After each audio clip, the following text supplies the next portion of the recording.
Hello YouTube, welcome back to my channel, Francionista. This is my 5th video in my series of the 6 principles of the abolitionist approach to animal rights, and I really hope that anyone who's watched the first few videos has enjoyed them and gotten something out of them. If anything, I just want people to explore these ideas for themselves. I really encourage critical thinking about these principles and taking them seriously and exploring them, not just rejecting them out of hand.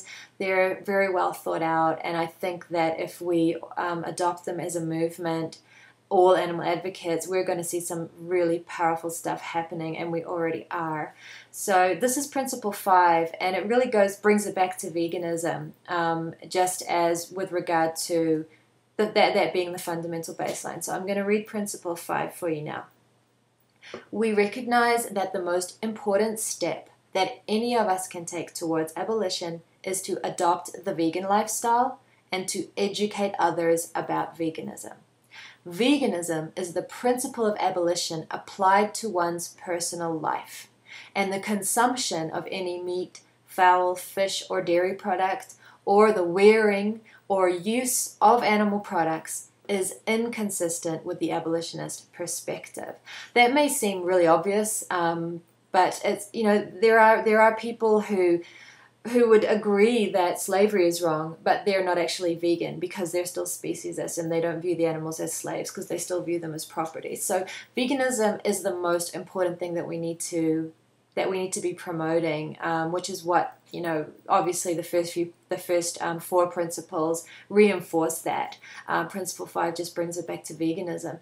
I love the line, veganism is as abolition applied to one's own lifestyle, because we reject the institutionalized slavery. We don't use the products of slavery. We are the answer. Veganism is the answer to all of this slavery. The reason it exists is because people are not vegan. The reason the products are made is because people are buying them. Just like the sex slave and the pornographic industry and the prostitution industry, which is the exploitation of women and the objectification of women and the reduction of women to things, to objects, to non-persons. Those are actually multi-billion-dollar industries. Multi-billion-dollar industries. And apart from the sex slavery industry, which is ostensibly illegal, the pornographic industry is legal, and prostitution is sometimes illegal and sometimes not. But until we change the mindset, until we abolish patriarchy, until we challenge oppression on its fundamental level, those industries will continue to have consumers, because the consumers are buying into the idea that women are things. Same with animal use. So that's why the promotion of veganism is the thing to be doing. It's the thing to be doing. The animal movement, the way you look at it now, the mainstream movement, is a mess. It's a mess. It's a racist movement because there's these single issue campaigns against countries like Korea or other Asian countries because they consume dogs as food. It's against against other countries. A lot of it is because I live in the Western world, and I live in a country dominated by the Caucasian culture. There is a lot of racism towards Asian people and their use of animals that we consider to be pet or that we elevate. And the single issue campaigns, they're just all over the place. I mean, we need to get back to veganism. And if you're a vegan advocate and you have and you're promoting veganism, it has nothing to do with these welfarist campaigns and these groups. Don't tie it in to them. I really object to that. We have to stick to veganism. It's the only way to address this. Okay. There's a campaign about making cages bigger, or getting animals out of tiny cages into slightly bigger cages, or protesting the fact that the animal industry's slightly bigger cages aren't quite big enough and aren't quite what they promised us. That has nothing to do with veganism. Nothing. And vegans shouldn't be participating in those campaigns, because fundamentally those campaigns reinforce the idea that animals are property and don't have anything to do with veganism. We need to stick with veganism. It's the fundamental baseline of the abolition of animal use, because, as this principle says, it's the principle of abolition applied to one's personal life. Vegans don't participate in these institutions. So they're not related.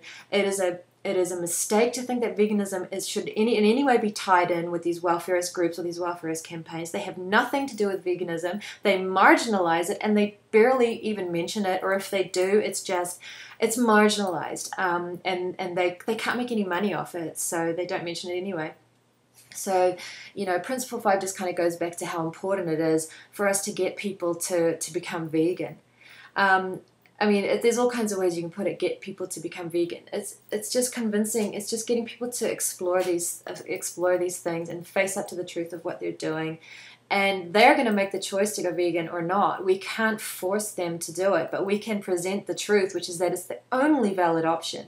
It is the only valid option if you reject the exploitation of others, and if you embrace nonviolence, and if you think that oppression and discrimination is wrong.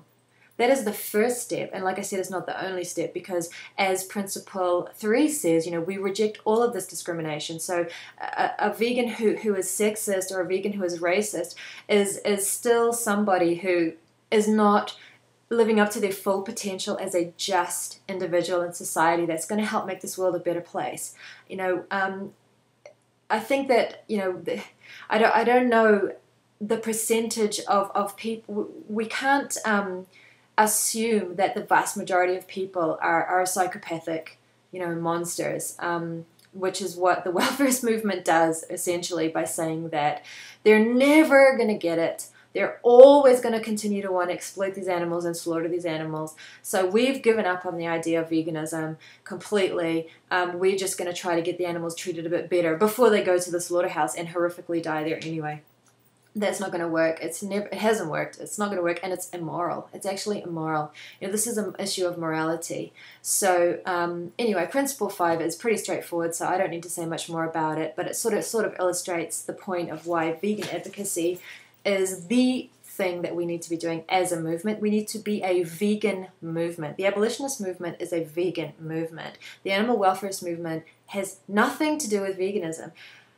Promoting the animals to get killed in one country instead of another has nothing to do with veganism.